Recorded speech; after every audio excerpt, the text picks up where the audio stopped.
Hello all, it's Jmix here, and if you would like to check out the new merch store, it is up and running. The link is going to be in the description down below. Check it out and tell me what you think down in the comment section. What it do, world? This is the legendary Kokane, and I'm kicking it with Jmix. This is a Jmix exclusive.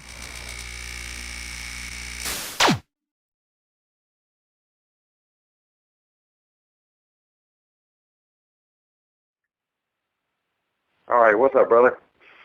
What up, brother? I'll jump right into it, man. Can you tell us about your father and his musical influences on you? Oh, man, it was a heavy musical influence from Pops. He was a writer, arranger, composer of Motown. His works include such works like Just My Imagination by Temptation, Still Waters Run Deep, Papa Was a Rolling Stone, and the list goes on, man. He was a musical genius. He was somebody that can, not only direct a band, but he also could play like 18 different instruments, man. He was something else, What was the atmosphere like growing up in a musical family? Is music something you always wanted to do? Oh, man, it's something that I always strove to do, ever since I was a shorty and, small, like 5 years old. I can remember walking into a studio and back then seeing a big running board. It was like a big old spaceship, and hearing the music. And we always grew up around soul music around the household, soul music and jazz. So, those type of elements, it just really resonated in my spirit at an early age to do music. How would you describe your style? Oh man, my style it's many formulas because, I pay homage to the ones that paved the way, your Parliaments, your Gil Scott-Herons, your Curtis Mayfield, and all the way down to jazz breaks from U.B. Blake to Duke Ellington to Ella Fitzgerald to those type of elements, man. It really led the essence, it was that essence that made me gravitate towards that music. And the way my style is, brother, it's all those things like a big pot of gumbo. You can hear anything that you hear from Kokane, you can tell, oh, okay, he's been studying Rick James in the Stone City Band, or Parliament Bootsy Collins. So that type of style is those mixed up. It's kind of like how Brother Martin Luther King, he was the spokesperson for that funk, but it was a lot of people that made up the civil rights movement. So to use that type of scenario, it was a lot of things that made me gravitate and put all these elements into this soul music that I do. And we just turned it around and called it Kokane because when you listen to Kokane, you get hooked. We don't want you to go ahead and get hooked on the cocaine and the drugs. That's why we turned it around and spelled it Kokane, way back in the 90s before people were saying before Jay-Z said he did crack music and different other things like that. We wanted to put out cocaine, like when you hear all these elements and this funk, you can't help but get hooked. Good answer, brother. Can you tell us about Above the Law and signing to Ruthless Records? Yeah, Above the Law, man, it's one of the most underrated groups ever. They did a lot of things very instrumental in the sound of the West Coast and the shaping of music in general. A lot of cats followed them brothers. And my cousin Cole 187 of the group Above the Law in 1989, just when they was getting started with Ruthless Records, Eazy-E and Jerry Heller and them, I came along, So once they got put on Ruthless Records and signed on the dotted line, my cousin always said, Jerry, you go. At that time, my name was called Jay Golden because people used to, look at my eyes. My eyes are green, so they called me Jay Golden. It wasn't even cocaine then. So my cousin Cole 187 grabbed me and said, man, I want to take you along with me. But first, we got to do something with that name, man, because that name's kind of corny. I was like, man, what you want to change my name for? But he, you know, I said, what's the name? And he turned around and said, man, it's gonna shock you. I said, what is it? He said, Kokane. Because when you spit, people are hooked. You know, so it was that type of epiphany. It was that type of drive that we had. You know what I'm saying, back then. And, you know, he hooked me up with a guy by the name of Laylaw, Larry Goodman, who had a record company called Law House Records. So we did a 3-song demo, and Cole 187 and Laylaw took the record to Eazy-E, Eric Wright. So when Eric heard it, it couldn't have been no more than like 2 days. I was on the way the next day to get, you know, pick up my contracts and everything like that, because he was like, wow, Eazy was really happy he signed an artist like Kokane, because there was no secret to Eric about controversy. He knew how to maximize controversy from a marketing standpoint, him and Jerry Heller. And plus the product that he heard from Kokane, you know, he's singing like George Clinton. He's going and, you know, busting like he did. So these are the things that was coming out of Eazy-E.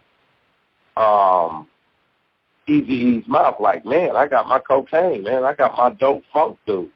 So that started my career at Ruthless Records in 1989. Real quick off the record, I remember me and my brother, we bought Easy Does It, and we got in trouble for having it. I just wanted to tell you that. I just think it's kind of funny. I'm sure a lot of people, but you know what? Them brothers was touching on something so big, we can go into that if you want to. Absolutely. Well, how was your relationship with Eazy-E? It was magnificent, man. He was one of a kind, bro. You know, see, think about Eazy. He showed people and laid the blueprint down as far as the independent company is concerned.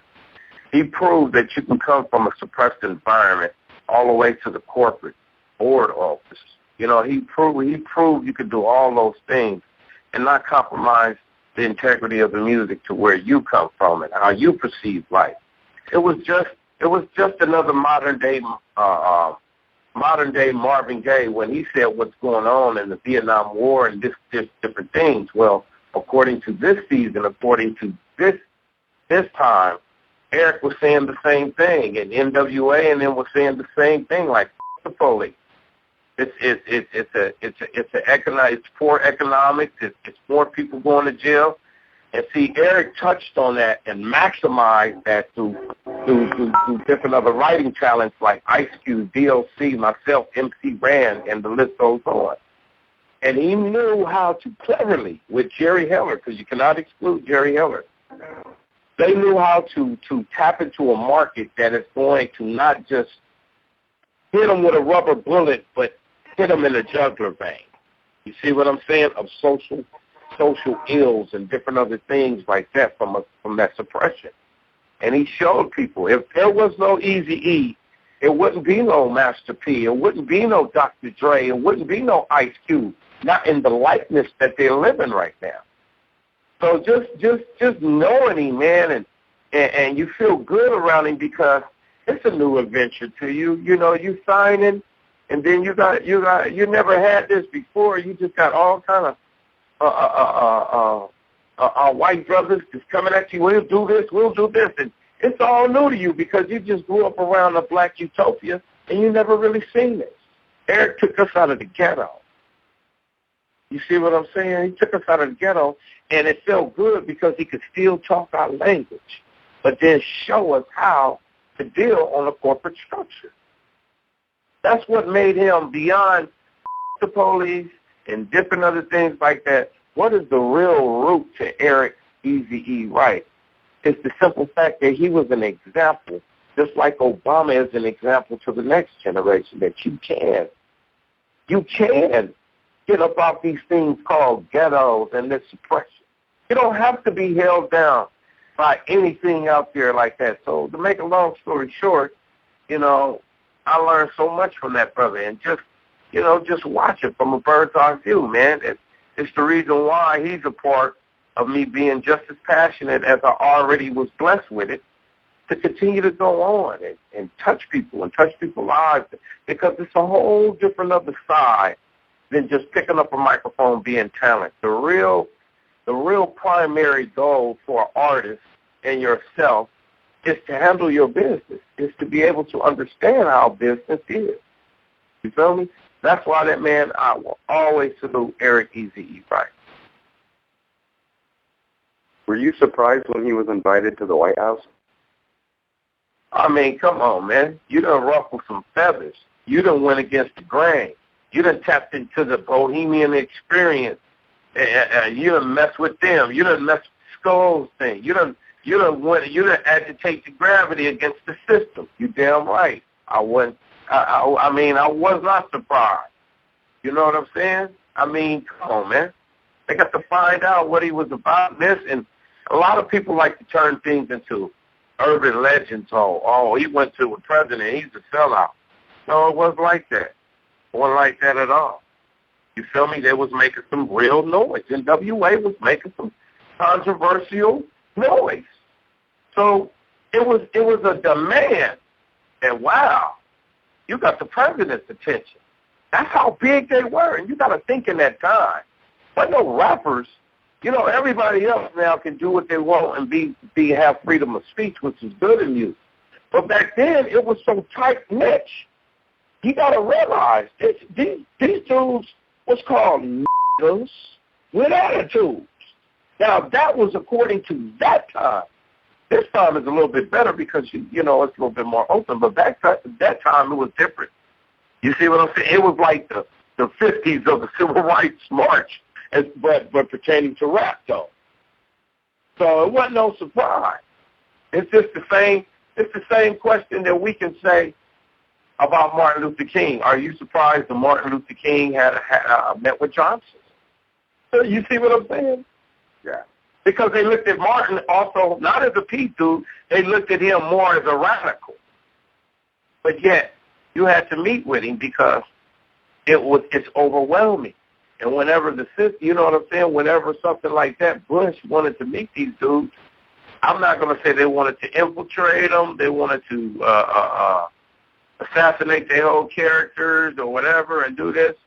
But it was, if you look at it on both sides and outweigh the pros and cons, it's monumental. Here's a dude from Compton with attitude met with the president.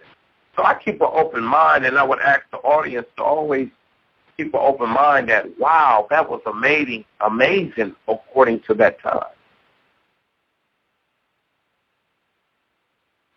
If I may, did Eazy-E and Dr. Dre get along? Oh, they got along, but they always have creative differences. I can remember times, with times going up to the recording studio, and Dre would always want just some different changes according to the music, because he was producing, he knew what he wanted.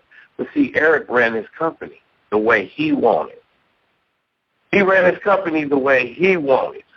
So some nights when they was recording for Life and different other situations like that, being in the studio, Dre would be like, I'm leaving this right here. I'm leaving this. But Eric would be like, hell nah, man, I don't want that shit in there. That shit sound whack. But Dre would be getting hot because, bottom line, that was Eric's company, and Eric had the last word. So Dre was sitting fixed on leaving anyway. It was brewing up. It's like a loose string that unravels a carpet. He was up because they always had creative differences. Now, Eric loved Dre, and Dre loved Eric. Even when we was doing the DEATHROW beef thing against Ruthless, they lived around the corner from each other. But it got out of hand because of other forces around. And a lot of people don't know that. They lived right around the corner. They went to each other's house in Calabasas. But the public never really did know it because there was other outside forces perpetuating violence and different other things like that. Okay, and I was listening. I didn't want to mess up the audio. Wow, that's amazing. Yeah. Do you feel comfortable if I bring up Suge Knight? Oh, that is all. How did Suge Knight appear in the picture, and what do you know about the maneuvering with Suge Knight getting Dre to leave Ruthless? What was that last part you said? I was asking how Suge Knight appeared in the picture, and what did you know or did you see about the maneuvering with Suge Knight getting Dre to leave? Well, what it is, back in the 1990s, and I'm gonna paraphrase some things, but and just skim off the top with it, but I'm gonna do the best I can. Back in the 1990s, Suge was DOC's bodyguard. You feel me? And we used to all run around with each other, from touring with us at Above the Law and different other things. And he's Suge's a good friend. You know what I'm saying? But he was a head knocker back then. He was DOC's bodyguard. So he was always around the camp, and we was always around him. You feel me? That was our folks, at the time at Ruthless. So the thing of it is, back in 1991, the Cubes that left already, Dre was setting on leaving because some things was kind of going up, you know what I'm saying, in the air about certain discrepancies on money being paid and royalties or whatever that was within the camp. So that was Dre, that was the straw that broke the camel's back, his way to say, I'm leaving. So we was like, Above the Law and Kokane was about to leave as well. We was about to get out of here, and that was when a new movie was coming along, Deep Cover.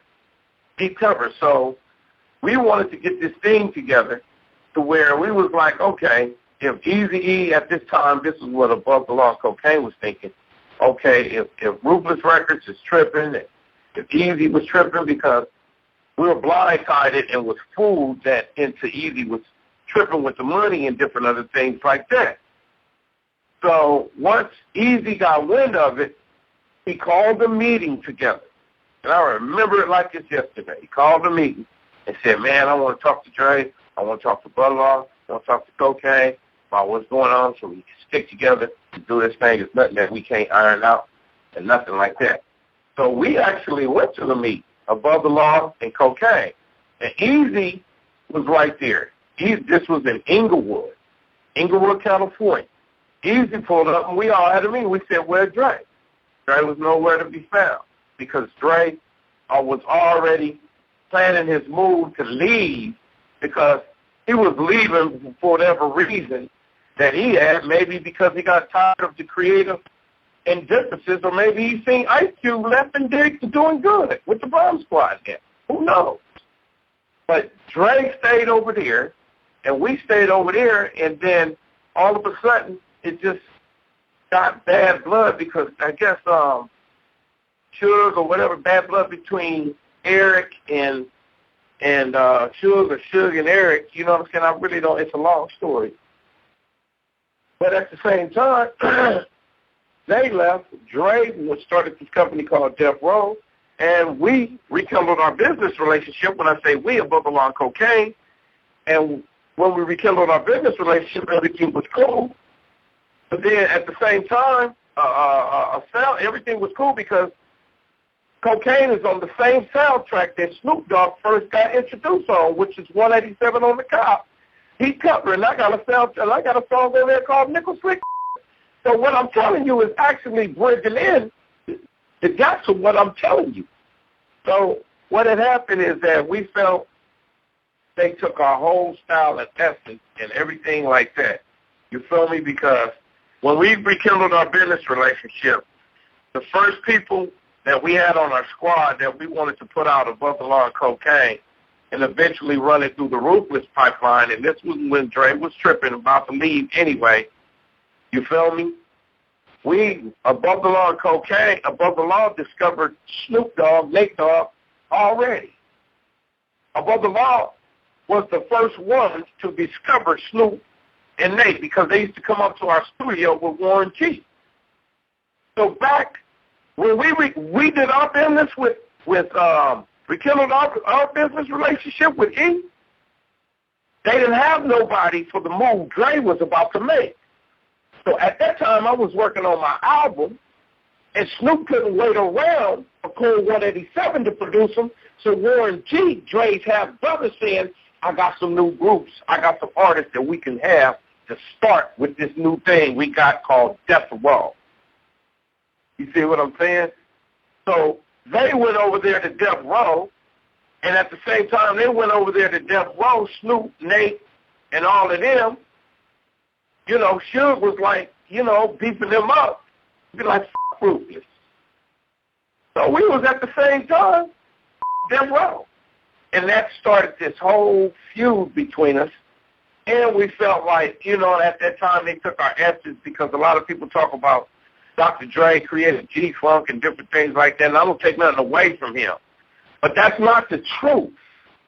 That is not the truth. Above the Law and Kokane created this worldwide thing called G-Funk.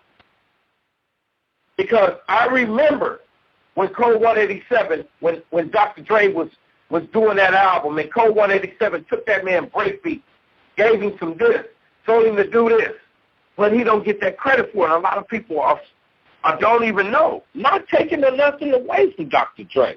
I had a chance to work with him again on Chronic 2001. I seen L.A. with me and my Turner. So therefore, it's not about that, but the truth is the truth. So I know I'm throwing everything out there, but how I'm trying to show you guys the picture and show the audience a picture is that it's incredible when I look back how much imprint Above the Law and Kokane had into the West Coast sound, cultivating that sound. And for some people to come in, you know, years later, bygones is bygones, but some years later, people to come in and claim something, and it's not even really that. And they trick a whole world and audience demographically. You see what I'm saying? But the good thing about it is that it's a big, wide audience via internet and different other things, and we don't, Above the Law and Kokane don't have to say so much about what went on back then and thievery or who did this and that, because people come up and say, well, damn, Kokane, you had a group called The Aftermath. That's ironic. So if you go on Fuck Up on a Line and you look at the album, and it says it right there, 94. Aftermath. That was the name of it was going to be of our company or everything. Aftermath. I'm not saying it is right. I'm not jumping to conclusions. I'm painting a picture so people understand that not only the involvement of cocaine, but the facts about cocaine in the music. So if you go back, way before people was claiming G-Funk, all them records, call it what you want. Tupac said, I'm from the G-Funk, but you can call it what you want. Who's the G-Funk? Way before people start screaming G-Funk. So it has to, you know, the good thing about it is that when you telling the world and they really don't understand, it's so good that they can go on the internet and actually see what I'm telling them.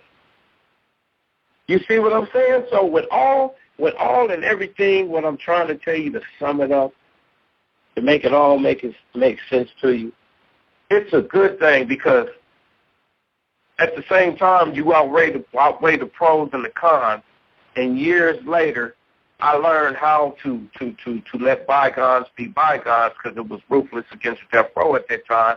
And in 1999, me and Snoop Dogg squashed our funk, and we did some beautiful music. Last Meal, I'm on 8 songs. The East Siders, I'm on 11 on Deuces and Trays. 4 on the East Side. Snoop Dogg presents the East Siders. Went on the Chronic 2001. And that's what it's about, man. And to be here and sit here and see the whole revelation unravel, it's not only awesome, it's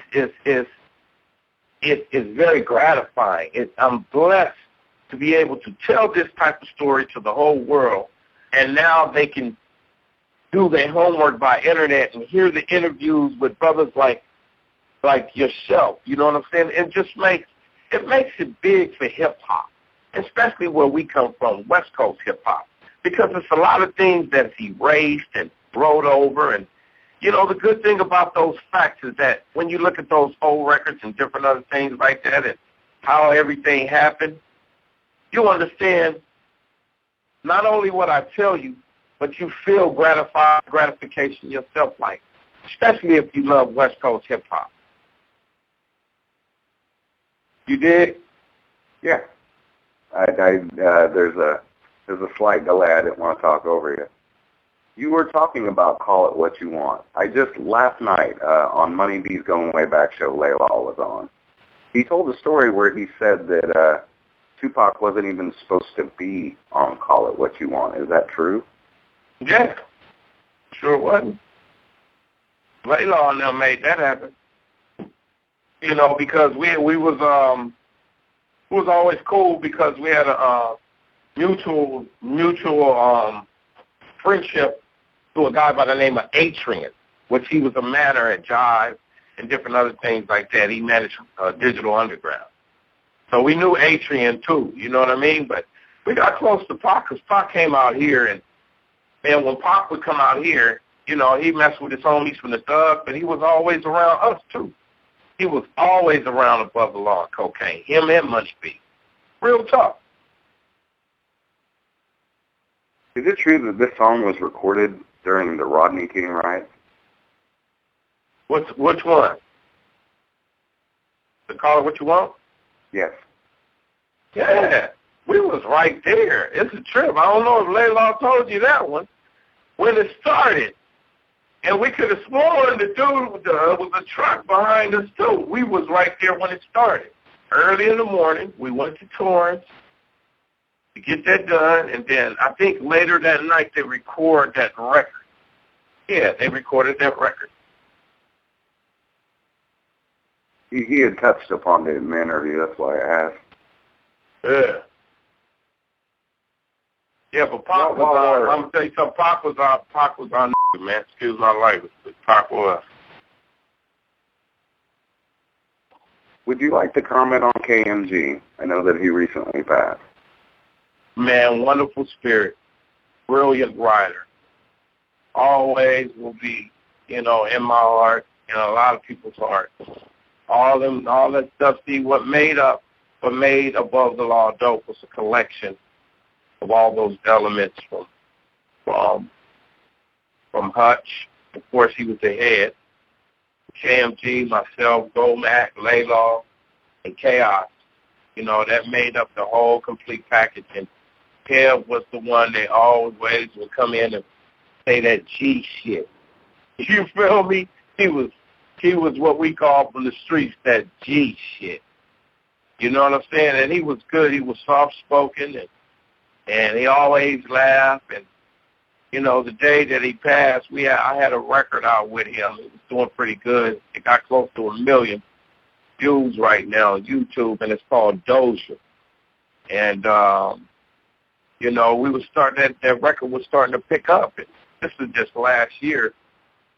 I was flying out to L.A., and I called him, and I'm like, look, man, I'm coming to with you. He's like, come on, cover, let's go. So I get to Hollywood, and I called him. He said, I don't feel that good. I was like, okay, all right. So I'll call you back in a couple hours, cuz when I called back in a couple hours, then no answer was happening. And later on that night, I had to do a set. So it's just crazy that I get a phone call from my guy named Dooley. And Dooley said, KMG gone, man. And the same guy that called me got killed 3 weeks later. Dooley. Oh. And it's just whole episodes of things. And when I found out he had passed, it hit me hard because I'm like, come on, man. I just talked to him. You could talk to somebody, look good, and there's nothing wrong, but the next day they gone. And it just was, you know, one of them things to where, you know, at the same time I was so heartbroken. I smiled because one thing me and Kev did besides the music, we pray. Every time we get together, we would pray. We would pray for good health and good things for our families. And God, let us go on the right track and not be wrong. So I kind of, what I did, I smiled inside. I said, Lord, I know he's in a better place with you. And that's what made me heal a little bit more, because I'm still healing from my brother. That's like my brother. I'm still healing from his death. But I know he's in a better place because this is what I believe and this is what I have faith in. So when we lost KMG, that was a big loss for hip-hop. I agree. You knew Tupac prior to Death Row. When you recorded with Tupac on Death Row, did you see any changes in Pac? Was it the same old Pac? Man, Pac was the same old Pac, but it was something that was bugging the shit out of him, man. You know, when we ran into Pac, me, Spice One, my boy Caffeine, after we did this record, You Got the Game Twisted Up at Ice-T spot. We was at the Monument and ran into Pac, and I ain't seen Pac in a minute. And this was I guess this was like 6, 7 months before somebody killed him. And, he was like, what up, Spice? What up, Cole? His Pac was always, he was acting like a homie. You know what I'm saying? He was like, man, I've been looking for you, Cole. I got something I need you to do. You know what I'm saying? I got a song called Fortune and Fame, but I want you to go ahead and help me write the shit I got with the Outlaws and all that stuff. So we drove to his house, you know what I'm saying, in the valley. And, he was on the phone at that time arguing with Quincy Jones' daughter. I know I'm telling too much, but that was at that time. And the dude had a lot on his mind because I was on the piano at his house singing a song that I had on my album in 1994, Funk Upon a Rhyme, and it was a song called Sometimes I Feel Like My Day Is Coming, Won't You Free My Mind, Free My Mind, Free My Mind, yeah, yeah, yeah, yeah. And he was like, wow, man, that song, he was just looking in the days, dog, because he always liked that song. I remember in 94, he was like, man, I love that song, No Pain, No Gain, and songs that touched him in a way to where he knew that he was going to die, man. And it was a trip. So we started mixing it up. Me and Spice One did the song with him, and we started hanging, you know what I'm saying? He would invite us down to the movie set to him and Jim Belushi was doing. I'm like, damn, I get to meet Jim Belushi. Pac, my nigga, you doing your thing. You know, he was cracking. That was Pac. And Pac said, look, I'm about to go out here to New York. And then after this situation or somewhere, you know what I mean, I go to Vegas. I want y'all to come with me. So me and Spice One was actually supposed to be rolling with Pac. You know what I'm saying, to that Vegas thing, but never did. And Snoop was supposed to go too, but he never did. And that was the last time I seen Pac. I talked to him 3 days before he got killed. Do you think that Pac was unhappy where he was? Well, I ain't going to say that. I ain't going to say yay and nay. But I would have the public do your homework. Because my thing is, I'm not, it's only so much that I can tell the public out there because I keep it very diplomatic about my movement. So as far as that, I would ask the audience to use your assessment because there's a lot of conspiracy theories out there, but just use your own judgment and you make the choice. That's fair enough. I don't want to put you in a position. You were talking about Fortune and Fame. This was for the One Nation album, right? Yeah. Yep. Did he explain the concept to you behind the One Nation album, what it was for? Oh, man. that concept started. We was in the trailer at what you call the movie set, at Tupac's movie set. I forget what the Ricochet or some movie he had with Jim Belushi. Me and Pac, he was just telling us. Yeah, he was like, Kokane, I want you and Spice, my niggas, to be a part of my new label. My new label. Now that lets you know if he happy or sad. But he said my new label, meaning his alone. To get on this thing called One Nation, man. And I'm like, man, anything you want, because besides him being the most cracking motherfucker in the world at that time, that was my homeboy. That was our homeboy. You know what I'm saying? How do you feel about the version of Fame, Fortune and Fame, which is one of my favorite songs? How do you feel about the version that was released on Better Days in that situation? Would you like to talk on that? Man, that's their call. It's political, and everybody's entitled to their opinion on how they feel and what people they need to feel. At the end of the day, you can't change history despite of that, because Pac will never be here again, and we did that.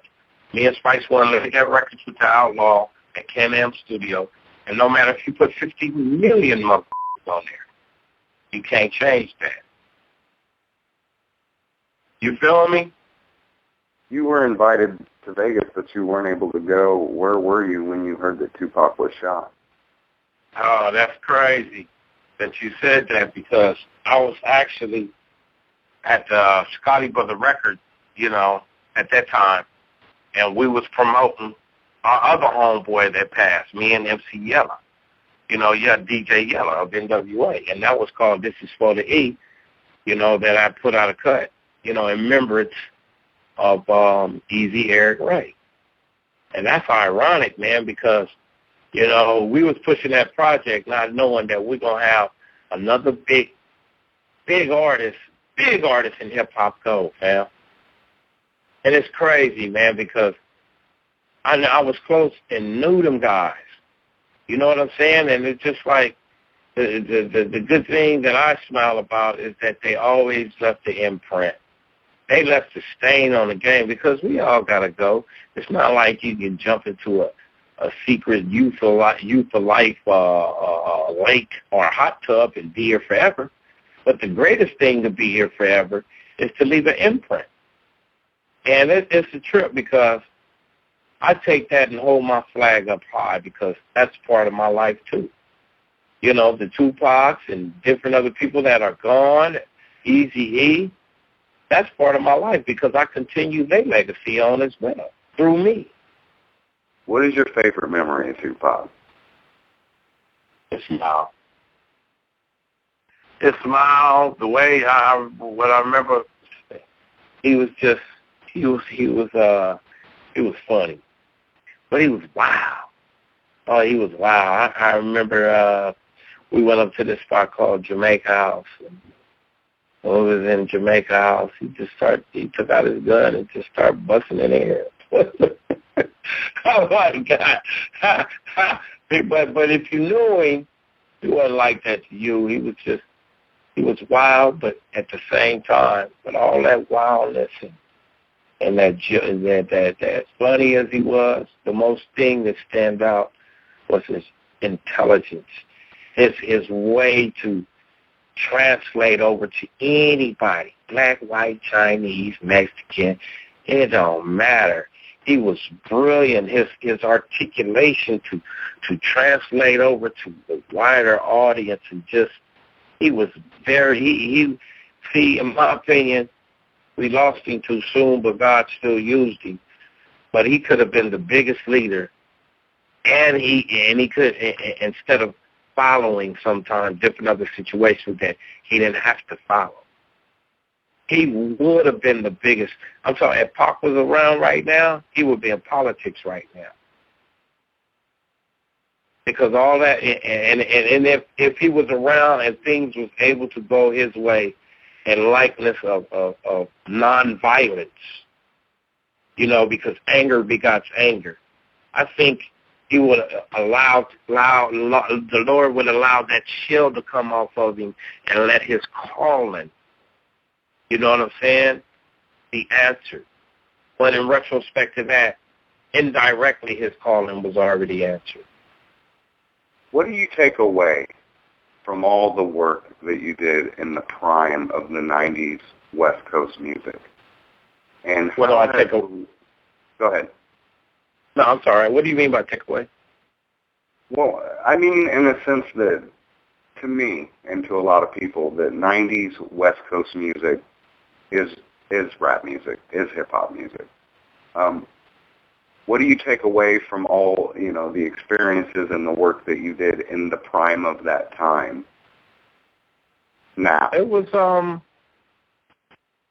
back then it was, how can I put it? Let me be very careful with these words. Back then it was real. And when I say real, live instruments, substance and music, talking about it. See, the internet wasn't really popping back then. And back then it was better because non-talented have access. It's non-talented people that make it bad for talented people via the internet. And back then you had to be raw, come with something. You know what I'm saying? Originality. Nowadays music, which I'm not knocking, but the popular music that's out there, it's like a robot. They're replacing real music with robots. And robots might move, might even outthink you, might do this, but one thing they don't have is a soul. They don't have a soul. So nowadays music is like robots. It's no soul into it. They took the soul out.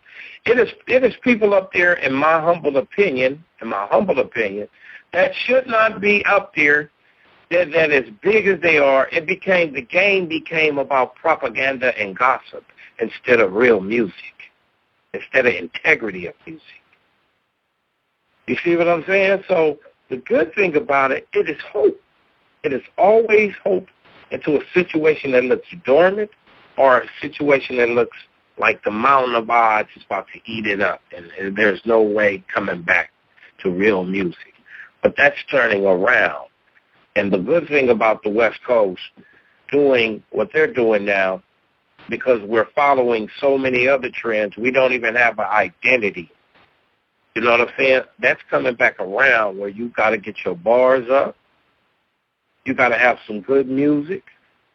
And it's not about all day popping X pills in the club, you know what I'm saying, misleading situations around with, first of all, the originality of the West Coast was that we used to talk about it. We used to have substance in it.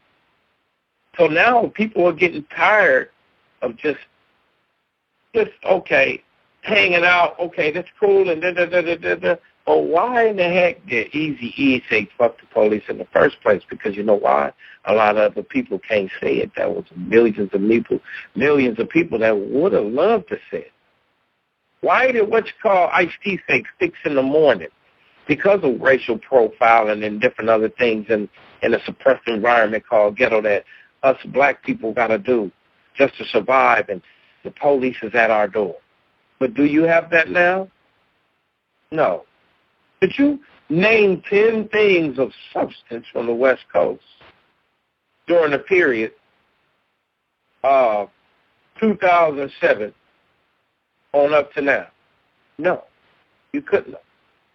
But now, this year and next year, at the end of this year and going into 13, all that's going to change around now. You know, it's a little spark right now on the West Coast, and that's what we as West Coast artists, and I can say that because I've been around this West Coast thing and the dawn of gangster rap. You feel me?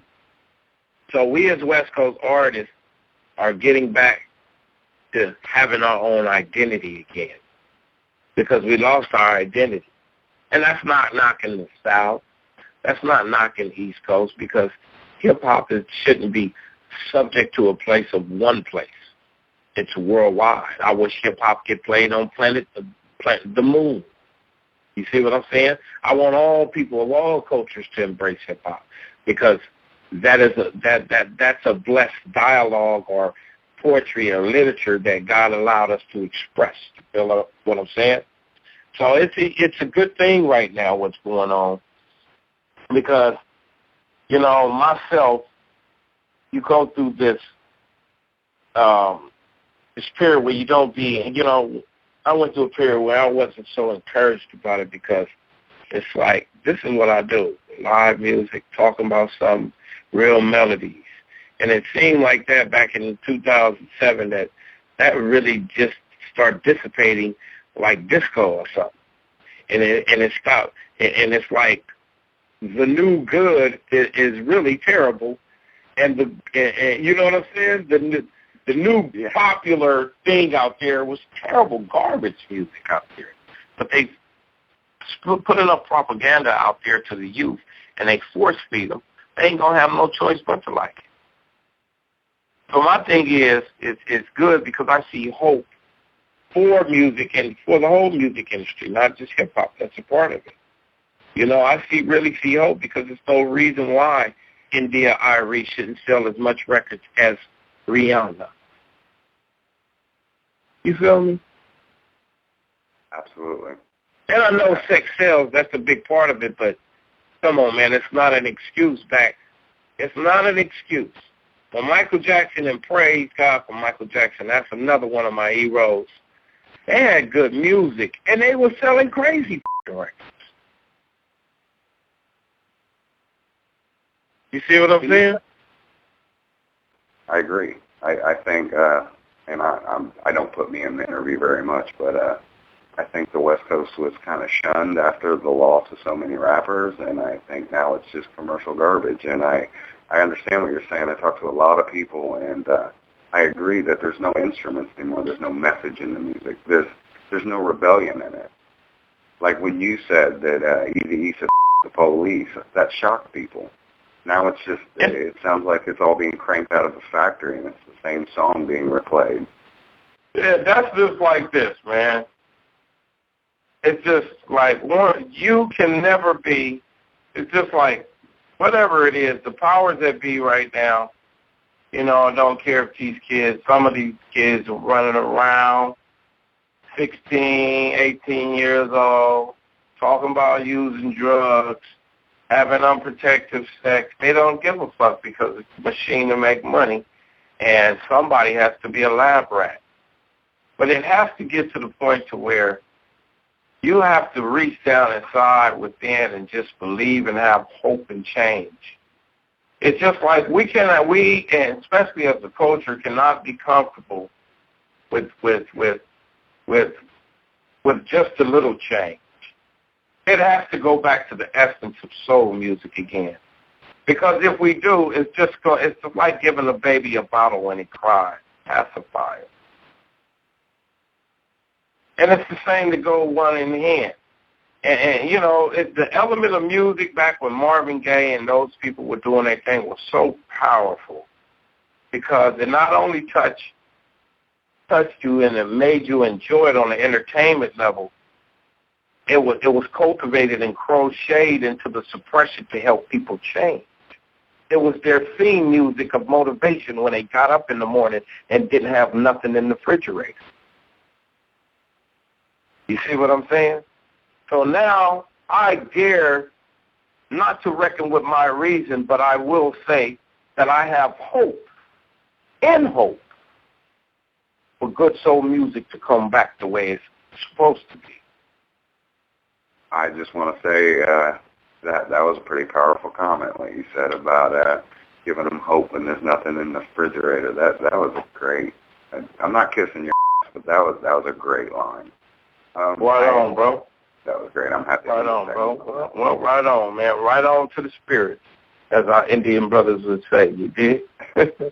Absolutely. Can you tell us about your current label and your current and future projects? What's next from Kokane? What can we expect? I got so many things, because I was, one of the first. to really put out that rapping and singing long before your Drakes and different other things. Not taking away nothing from nobody. But I started my label 4.5 years ago with my wife and a friend of mine up here, a constituent of mine. And I wanted to be able to put out my own and have the autonomy on my own stuff and not be a porch monkey no more. You know what I'm saying? Because my extension of success was being on everybody else's stuff. And, yeah, I could have had my own individuality of success, but Eric passed too soon because he was about to put a triple money into the artist named Kokane. But, yeah, with this Buddy Boy Entertainment, I wanted to follow the same blueprint that Eazy-E. You know, I understand it. You know, I was right there. I know what it was, you know, because I want to be able to put out the music I want to put out. So I've been working on albums. Like, I have all singing albums using my real name, Jerry B. Long. I have an album coming out next year. It's called Shut the F*** Up and Cut the Check. And I'm dropping 4 singles. One of the singles I put out already is called Stay Winning. And it's doing all right for the most part. And I also have my daughter because, you know, the apple don't fall short from the tree. Her name is Anissa Long. She already has a fan base. I mean, people drool over her. She is, she's a hell of a singer, fam. And she's 17, about to be 18. She writes her own music. She fashions designs, all kind of stuff. She's a young prodigy. So I'm really going hard on her, and they call her Young Sade because her music is soul music. You know what I mean? We got a little poppy thing on there just to mix it up. But the thing about my label is that I don't want my artists to just be in one box. You feel me? Because things become so repetitious. My thing is, I'm not looking for your next N.W.A.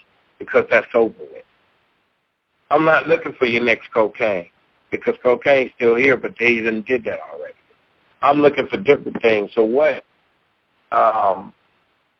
makes us different is that we're taking those elements and grassroots that Eazy first took, because when he had Above the Law and when he got Kokane and when he had D.O.C. doing the reggae thing and he had Miss Chalet, they were different.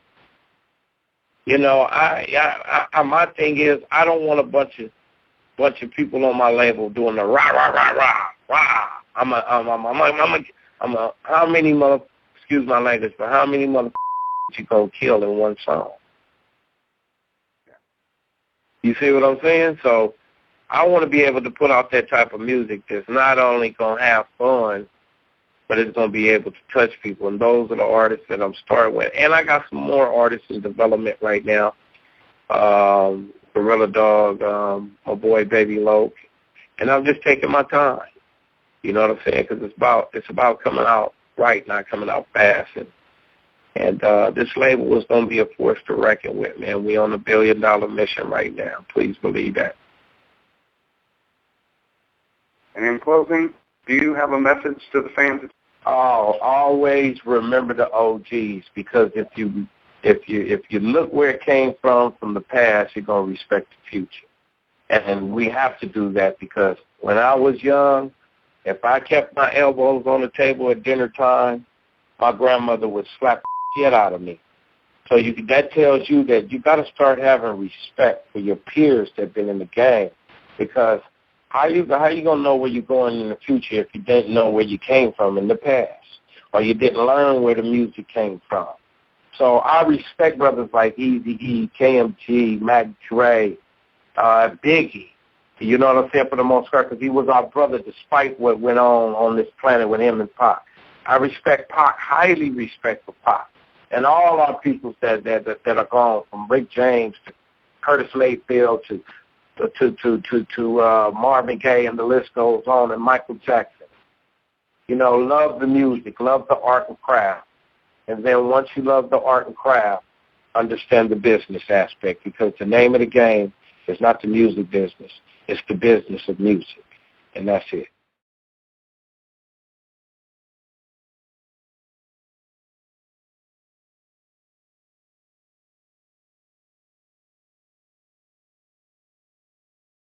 This is a Jmix exclusive.